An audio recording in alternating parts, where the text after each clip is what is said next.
Hello friends, welcome. तो हम एक प्रोग्राम बना रहे थे जो कि हमारी तरह तरह की फाइल्स को मूव करेगा। जैसे ऑडियो फाइल है, उसको स्कैन करेगा, उसको अलग फोल्डर में मूव करेगा। वीडियो फाइल है, उसको स्कैन करेगा और उसको अलग फोल्डर में मूव करेगा। तो हमारी ऑडियो फाइल्स या तरह तरह की फाइल्स को स्कैन करने के लिए हम अपने फंक्शंस कैसे डिफाइन कर सकते हैं, ये मैंने आपको बताया लास्ट वीडियो में। हमने एक फंक्शन डिफाइन भी किया था और आपको कहा था कि आपको बाकी फंक्शंस डिफाइन करने हैं। आई होप आपने ट्राई किया होगा और आपने डिफाइन कर भी लिए होंगे फंक्शन।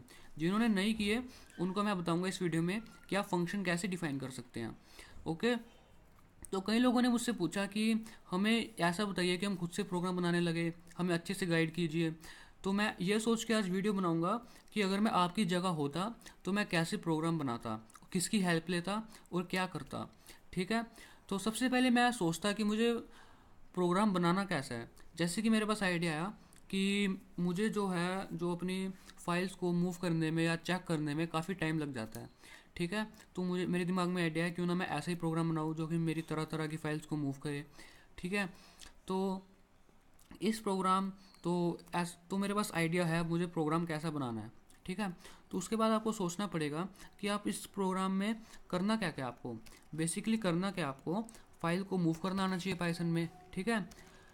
तो आपको पता होना चाहिए कि पाइथन में फ़ाइल मूव कैसे होती है। ठीक है। उसके बाद आपको पता होना चाहिए कौन सी ऑडियो फाइल है, कौन सी वीडियो फाइल है। उसको स्कैन करने के लिए जो फंक्शन थे वो मैंने आपको डिफाइन कर दिए। ठीक है। फंक्शन बनाए हमने खुद से। ठीक है। तो मैंने आपको कहा था कि आप बिना फंक्शन बनाए भी काम कर सकते हैं, पर आप फंक्शन बनाए ताकि आप दूसरे प्रोग्राम में उन फंक्शन को यूज़ कर सकें। ठीक है। उसके बाद आपको पता होना चाहिए कि नया फोल्डर कैसे बनाते हैं। तो क्योंकि ऑडियो फाइल्स के लिए मुझे नया फोल्डर बनाना है। ठीक है।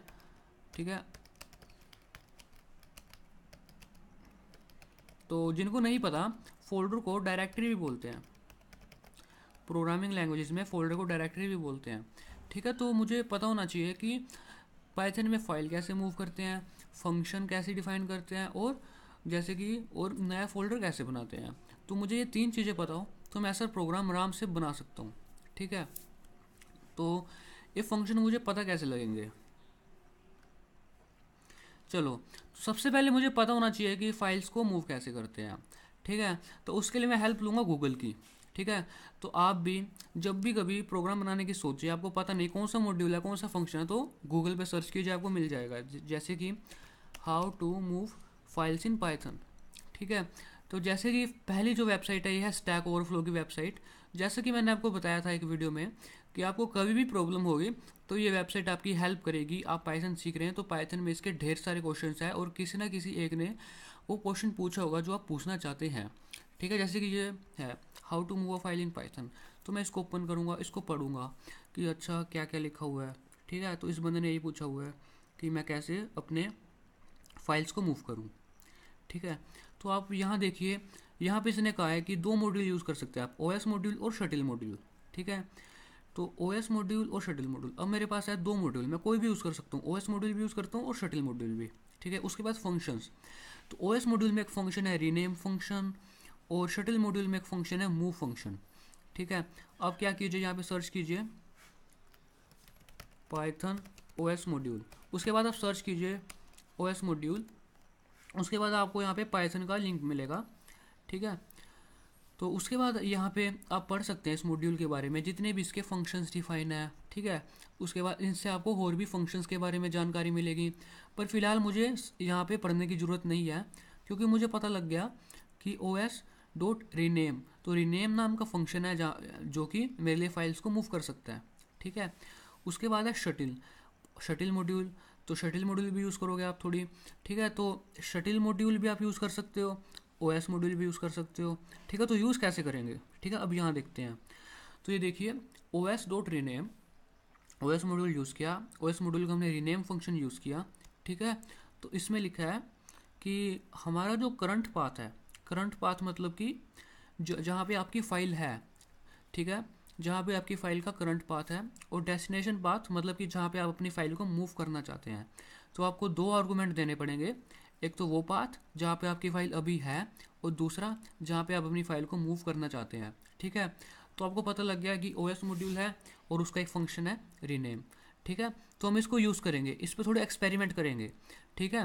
तो सबसे पहले हम इस पर थोड़े एक्सपेरिमेंट करेंगे, ठीक है। तो मैं इंपोर्ट करा लेता हूँ, ठीक है। अब मैंने ओएस मॉड्यूल को इंपोर्ट करा लिया, ठीक है। अब उसके बाद आप देखिए आप कौन सी फाइल के साथ एक्सपेरिमेंट करना चाहते हैं। जैसे कि मेरे पास एक फ़ाइल है ऑडियो के फोल्डर में, ठीक है। जैसे एक फ़ाइल है एक गंगम स्टाइल, ठीक है। तो एक गाना है, तो मैं चाहता हूँ कि मैं इस फाइल को मूव करूँ, ठीक है। तो मुझे क्या चाहिए, इसका करंट पाथ। तो इसका करंट पाथ क्या है, ठीक है। इसका करंट पाथ है ये एफ और ये ऑडियो, ठीक है। तो मैं क्या करूँगा, इस पाथ को कॉपी करूँगा, ठीक है। तो मैंने यहाँ से इस पाथ को कॉपी कर लिया, ठीक है। उसके बाद यहाँ पे मैं क्या करूँगा, ओ एस डॉट उसका रीनेम फंक्शन यूज़ करूँगा, ठीक है। तो रीनेम फंक्शन के बाद मुझे यहाँ पे 2 आर्गूमेंट्स देने हैं, जैसे कि मैंने पढ़ा, ठीक है। कौन से 2 आर्गूमेंट्स, करंट पाथ। तो करंट पाथ मैं यहाँ पे लिख देता हूँ, ठीक है। इसको मैं स्ट्रिंग्स में लिखूँगा और यहाँ पे आप आर लगाइए, ठीक है। तो यहाँ पे आर क्यों लगाते हैं, ये जो हमारे बैक स्लैशेज हैं ना बीच में पाथ के, तो एक्चुअली होता क्या है, जो विंडोज़ के यूज़र होते हैं, तो जो विंडोज़ के यूज़र होते हैं उनके जो पाथ होते हैं वो बैक स्लैश से सेपरेटेड होते हैं, ठीक है। पर जो लिनक्स और मैक के यूज़र हैं, लिनक्स और मैक यूज़र होते हैं, उनका जो पाथ है वो फॉरवर्ड स्लैश से सेपरेट होता है, ठीक है। तो जो विंडोज़ के यूज़र हैं उनके लिए दिक्कत आ जाती है कई बार, क्योंकि पाथ भी बैक स्लैश से सेपरेटेड है और जो हमारे एस्केप करेक्टर्स हैं वो भी बैक स्लैश से सेपरेटेड है, ठीक है। तो इसलिए हम यहाँ पे आर लगाते हैं, या तो आप यहाँ पे आर लगा दो, यहाँ पे आप डबल बैक स्लैश लगा दो। बात एक ही है, यहाँ पे अब आप आर हटा सकते हो या आप आर लगा दो, यहाँ तो आप यहाँ पे सिंगल बैक स्लैश लगा के, ठीक है। तो अब देखते हैं कि अब हम अपने प्रोग्राम को रन करके देखेंगे, ठीक है। तो फिलहाल मैंने अभी एक ही आर्गूमेंट दिया, ठीक है। तो यहाँ पे अभी मैंने अपनी अभी मेरी ये सिर्फ मेरे फोल्डर का पाथ है, पर मुझे मूव करनी है फाइल, ठीक है। तो ये देखिए एफ ऑडियो, ये सिर्फ मेरे फोल्डर का पाथ है, तो मुझे मूव करनी है पूरी फाइल। तो इस फाइल को कैसे मूव करूँगा मैं, ठीक है। तो यहाँ पे मैं क्या करूँगा, इसको या तो आप रीनेम कर लीजिए, या पे आप यहाँ पे पूरा कॉपी पाथ कर लीजिए, यहाँ पे पूरा कॉपी पाथ, यहाँ पे इसको रीनेम करके बैक स्लैश के बाद लिख दीजिए। जैसे कि इसको यहाँ पे रीनेम करके, इसको यहाँ पे कॉपी करके आप यहाँ पे बैक स्लैश लगा के यहाँ पे पेस्ट कर दीजिए, ओके, ठीक है। तो मेरा एक आर्गूमेंट मैंने दे दिया, पर इस फंक्शन को चाहिए 2 आर्गूमेंट, ठीक है। तो 2 आर्गूमेंट, दूसरे आर्गूमेंट में कि मुझे इस फाइल को मूव कहाँ पे करना है, ठीक है। तो मैं चाहता हूँ कि मैं इस फाइल को मूव करूँगा इसी फोल्डर में, सिर्फ एफ ड्राइव में मैं इस फाइल को मूव करूँगा, ठीक है। तो एफ ड्राइव में मूव करूँगा मैं इसको, ठीक है। तो एफ तो ये ड्राइव का नाम हो गया ना, मतलब कि एक फोल्डर हो गया जहाँ पे मैं मूव करूँगा। पर मेरी फाइल का नाम क्या होगा, तो मेरी फाइल का नाम होगा, वही फाइल का नाम लिखना है आपको जो आपकी फाइल का नाम था, ठीक है। तो यहाँ पे इसको मैं कॉपी करके यहाँ पे मैं पेस्ट कर दूंगा, ठीक है। तो ये देखिए, तो ये मैंने ओएस मॉड्यूल यूज़ किया, रीनेम फंक्शन यूज़ किया अपनी फाइल्स को मूव करने के लिए। अब मैं क्या करूँगा, इस प्रोग्राम को रन करके देखूंगा और देखूंगा क्या मेरी फाइल मूव हुई। उससे पहले मैं देख लूँ मेरी फाइल कहाँ पे है। मेरी फाइल है एफ ड्राइव और फिर ऑडियो नाम के फोल्डर में, ठीक है। तो मैं इस प्रोग्राम को रन करके देखता हूँ अब। तो पहले मैं इसको सेव कर लेता हूँ।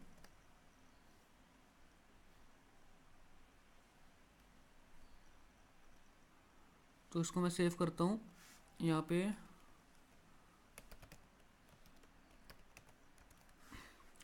तो मैं इसको रन करके देखता हूँ। तो ये देखिए ये मेरा प्रोग्राम रन हो चुका है। अब मैं देखता हूँ कि मेरी फाइल कहाँ पे है। मैं ऑडियो का फोल्डर खोलता हूँ, तो ये देखिए यहाँ पे सिर्फ एक ही फाइल है, तो वो मेरी फाइल मूव हो चुकी है, वो फाइल मेरी यहाँ पे आ चुकी है, ठीक है। तो आपको पता लगा कि आप अपनी फाइल्स को मूव कैसे कर सकते हो, ठीक है। तो उसके बाद अब क्या करेंगे अब हम शटिल मॉड्यूल यूज़ करके देखेंगे, ठीक है। तो शटिल मॉड्यूल देखते हैं क्या था उसमें। तो मैं देखूंगा अच्छा शटिल मॉड्यूल में भी वही काम करना है हमें, ठीक है। बस शटिल मॉड्यूल में हमें मूव फंक्शन यूज़ करना है, ठीक है। तो मैं इंपोर्ट कराऊंगा शटिल मॉड्यूल, ठीक है। आप यहाँ पे कोमा डाल के एक और फंक्शन को इंपोर्ट करा सकते हैं शटिल, ठीक है। तो मैं यहाँ पे क्या करूँगा, शटिल डॉट मूव,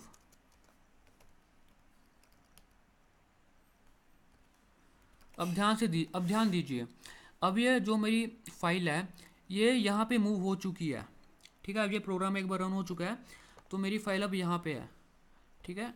अब इस जगह है मेरी फाइल, तो मैं यहाँ से इसको कॉपी करूँगा, तो ये मेरा करंट पाथ है फाइल का, ठीक है।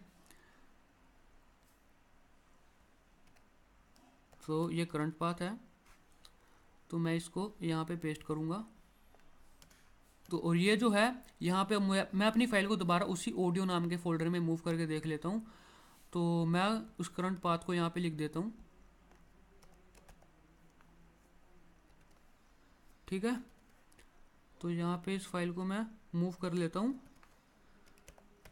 ठीक है। उसके बाद यहाँ पे कोमा डाल के सेपरेट कर देता हूँ, ठीक है। तो मैं इस प्रोग्राम को फिर से रन करके देखता हूँ। देखिए मेरा प्रोग्राम फिर से रन हो गया। अब मैं देखता हूँ कि मेरी फाइल कहाँ पे है, ठीक है। तो मेरी फाइल एफ ड्राइव में नहीं है, फिर से ऑडियो नाम के फोल्डर में है, ठीक है। तो आपको पता लगा कि फाइल को मूव कैसे करते हैं। अब आपको पता लग चुका है कि आप फाइल्स को मूव कैसे कर सकते हैं, ठीक है। तो एक और चीज़ पता होना चाहिए मुझे अपने प्रोग्राम को, उस प्रोग्राम को बनाने के लिए, कि नया फोल्डर कैसे बनाए, ठीक है। तो नया फोल्डर बनाने के लिए मैं सर्च करूँगा गूगल पे, तो फोल्डर को डायरेक्टरी भी, तो उसके लिए मैं गूगल पे सर्च करूँगा how to make a new folder in Python, ठीक है। तो फिर से स्टैक ओवरफ्लो, तो स्टैक ओवरफ्लो काफ़ी अच्छी वेबसाइट है। अगर आपको जब भी दिखे स्टैक ओवरफ्लो पे किसी ने आंसर दिया है तो खोल लीजिए उसको, क्योंकि स्टैक ओवरफ्लो पे आपको आंसर मिल जाएगा। उसके बाद ये देखिए, you can create a folder with O S module and make directories module, make directory function, ठीक है। तो आप ओ एस मॉड्यूल में मेक डायरेक्टरी नाम का फंक्शन यूज़ कर सकते हैं अपने फोल्डर को बनाने के लिए, ठीक है। तो मेक डायरेक्टरी का मतलब मेक फोल्डर ही है, ठीक है। और आप चेक कर सकते हैं कि क्या कोई फोल्डर पहले से एग्जिस्ट है या नहीं है, ठीक है। तो फिलहाल हम चाहते हैं कि हम फोल्डर कैसे बनाएं पाइथन में, ठीक है। तो चलो देखते हैं कि फोल्डर बना के देखते हैं, ठीक है। तो ऐसे ही, तो इस लाइन को मैं हटा देता हूँ यहाँ से, या तो मैं इसको, ठीक है। तो O S dot make directories, तो उसके बाद आप चेक कीजिए ये फंक्शन कितने आर्गूमेंट लेगा, ठीक है। उसके बाद ये फंक्शन सिर्फ एक ही आर्गूमेंट लेगा, ठीक है। तो क्या करता हूँ, मैं एक नया फोल्डर बनाता हूँ एफ नाम की ड्राइव में, ठीक है। तो एफ ड्राइव में मैं एक नया फोल्डर बनाता हूँ, ठीक है। तो क्या करूँगा मैं,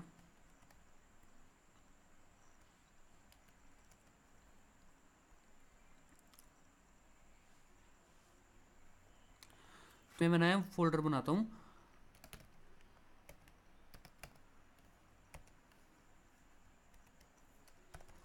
तो यहाँ पे मैं इसको स्ट्रिंग्स में लिखूंगा। यहाँ पे या तो मैं डबल बैकस्लैश लगाऊंगा या आर लिख दूंगा यहाँ पे, तो आर लिख देता हूँ मैं, ठीक है। उसके बाद बैकस्लैश के बाद आप फोल्डर का नाम लिख दीजिए, जिस भी फोल्डर को आप बनाना चाहते हैं। जैसे कि मैं वीडियो नाम का एक फ़ोल्डर बनाना चाहता हूँ, ठीक है। तो मैं इस प्रोग्राम को रन करता हूँ, देखिए मेरा प्रोग्राम रन हो चुका है। अब देखता हूँ कि ये फोल्डर बना या नहीं। तो ये देखिए वीडियो नाम का एक नया फोल्डर बन चुका है, ठीक है। तो अब आपको पता लग गया कि पाइथन में फाइल्स को कैसे मूव करते हैं, ठीक है। फाइल्स को नया फोल्डर कैसे बनाते हैं, ठीक है। तो हमारे प्रोग्राम के लिए हमें क्या चाहिए था, हमें चाहिए थे फंक्शन जो कि हमारे लिए क्या करें, स्कैन करें कौन सी फाइल है, ठीक है। उसके बाद हमें पता लग गया कि फाइल्स को मूव कैसे करते हैं और नया फोल्डर कैसे बनाते हैं।